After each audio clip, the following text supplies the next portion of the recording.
Hello and welcome back to another video. In today's video we're gonna... Oh god. Oh. I look like an old man. Oh my god, what the hell happened? Oh. Okay, before we start, I'm just quickly gonna go and shave because look at this shit. That's... Oh, that's unacceptable. Oh. Yeah. Okay, wait a second. I'm gonna go shave and then I'll come back and we'll continue the video. It's gonna be worth it because even though I think I look pretty well in a beard, I must say, with a baby smooth face, I'm even cuter. So, let's go!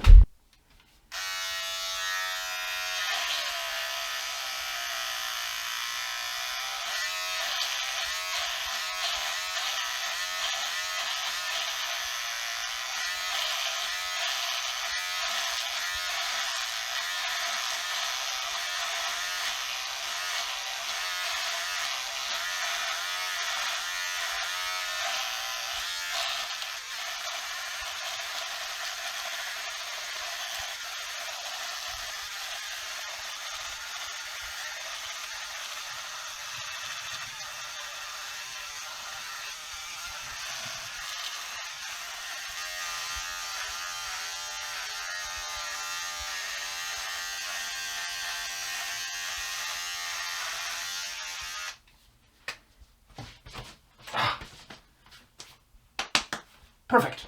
Yeah, let's go. There we go. Much. It's already grown back out. God damn it. Okay. Never mind.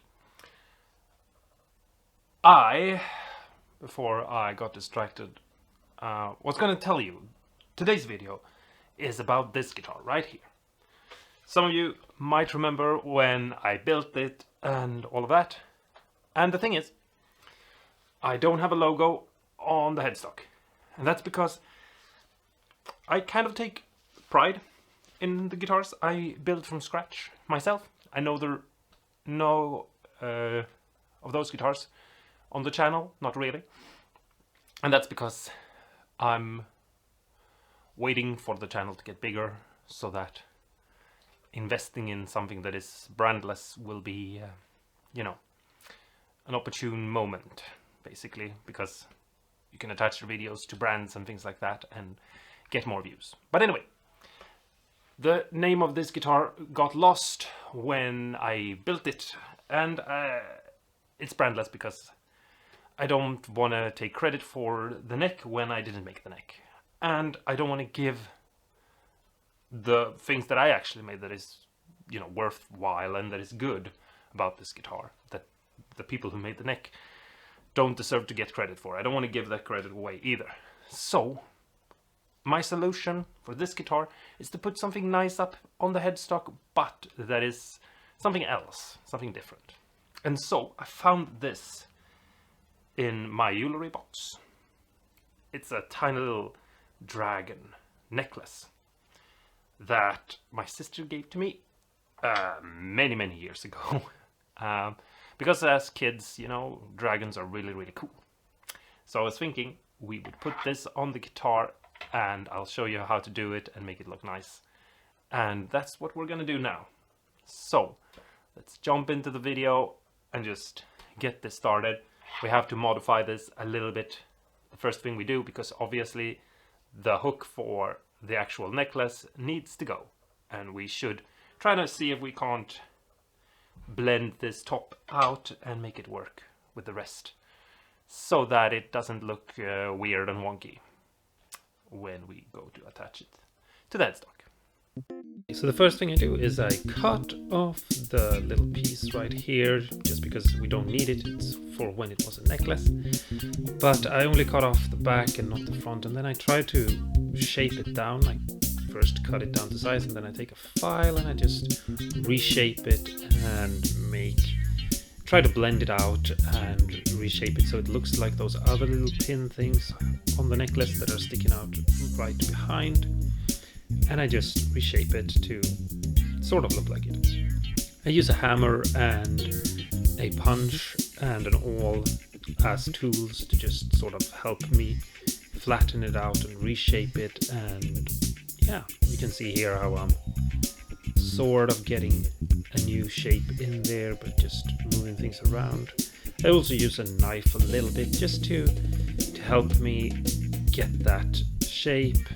This has obviously been molded, and I'm sort of carving it into shape instead of doing it the way it was probably supposed to be done, but by using different tools. Here I'm using a chisel to shape it a little bit as well, as you can see here, different kinds, just to sort of blend it. The material is very soft, and so I don't have to really worry about damaging the edge of my knives or anything like that, because it's like super soft. Just go back and forth trying to shape it and look at it and then shape it again until I get to a point where I'm happy with it, and just trying to finesse it and shaping it. And I'm trying to create that sharp edge right here that goes around all the edges. It has a very nice, neat edge on all the corners. And then I decided that the best way to blend it out is to use the wheel of my buffer, my small buffing wheel, and just it darkens up all the areas where it gets sort of clogged, but everything else gets sort of softened up, as you can see. So yeah, I have to clean out all the gunk in the other areas, because otherwise you get dirty just from touching it. But you can see here how it looks sort of right, or at least somewhat. And then I take some sandpaper on a flat area and I sand the back just to make sure that it gets flat, so that it will lie nice and perfect. You can see here how I remove some of the, you can see the dull spaces basically. And yeah, I just go back and forth until the entire back is shiny and I have a nice even shape on the back. You can put it on something flat and press down on areas to make sure it doesn't wobble, and when it doesn't wobble anymore, which you can see I'm pressing it right there, that's when you know you're done and you don't have to do it anymore. So it's still got a little bit of wobble, as you can see there, but I keep sanding it until there is no more wobble. And once I'm done with all the sanding, we'll just take it, as you can see right here.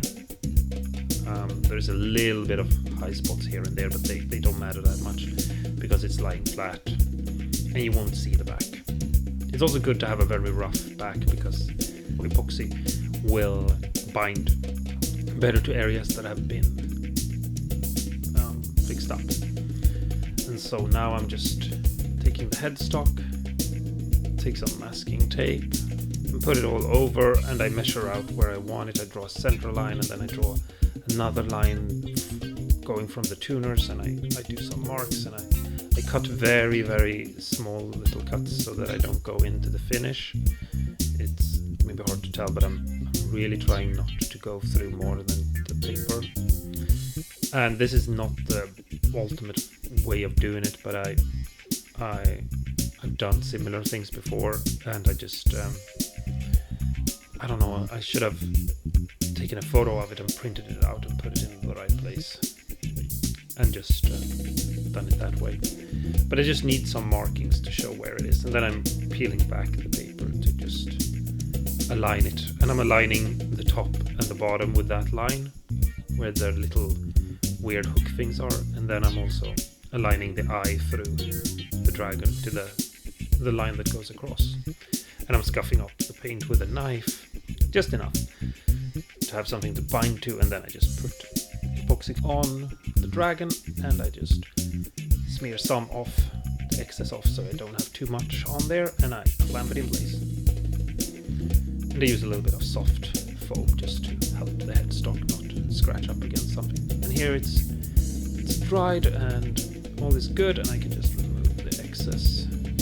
First I remove the tape, and it's 5-minute epoxy, and if you leave it to dry for like 5 minutes it will all be good and really stuck there, but then you can go around with an awl and just, if you have a little bit of squeeze out, you can still get rid of that, because it's 5-minute epoxy, but it's not really actually 5-minute epoxy, because it dries in 5 minutes, but then it takes more than that to really harden. So that's why after 5 minutes you can go back and just remove very easily the excess that has been squeezed out, and then you're done, and the headstock is nice and everything looks good. I put on a little bit of lacquer stain just to sort of blend it in and get some into the nooks and crannies, and just make it look like it belongs together more with the guitar and not something that has been just added on, you know, just willy-nilly. Here is the guitar. Whoop, badoop. And here is the headstock again. Yeah, there's the headstock. And I actually like it. I think it looks different. I like it too. You don't see a lot of guitars that, like, you know, instead of having a name, have a symbol or something like that. So that could definitely be something fun and cool that you do with cool your guitars. If you want to do it, obviously it depends on, you know, what kind of level of guitar we're talking about, because if you're trying to start a brand, it might be good to have a brand name, you know. But if you're DIYing and you're just having fun, then, you know, why have a brand on something that doesn't have to be a brand? It's, you know, it's the same thing with like making art. You know, you don't brand your songs. I mean, yeah, sure, you might give it a name or a title or you know, something like that, but you don't have to brand everything, especially if it's you know, has a deeper meaning, or a more personal meaning or something. But anyway, that's the end of this video. I hope you liked it. Let me know in the comments below what you think. There's a lot of things you could do, so give me some suggestions. You could take old coins, you could make your own coins, you could 3D print something, you could mill something, you could 3D print something and then gold leaf it so that it actually becomes really cool. Oh, that would be nice. Maybe I can get Mark Gutierrez to do that, and you know, that could be fun and cool. He's more into the whole like 3D printing and CNC machines and stuff like that than I am. I'm more of a do it with your hands. But maybe, as I've already said, or I at least intended to say, that's the end of this video. Thanks so much for watching. If you're new here, don't forget to press the subscribe button. If you like the video, press the like video. If you want to show me pictures of your cool logo thing, you can do that over on Instagram. It's always fun to talk to you guys over there. Until next time, stay awesome and cool, and go and experiment with doing something cool for your headstock. You can really go crazy. You don't have to have a name on the guitar or a brand or anything. You can just have a weird and crazy symbol, like a little dragon. Rawr!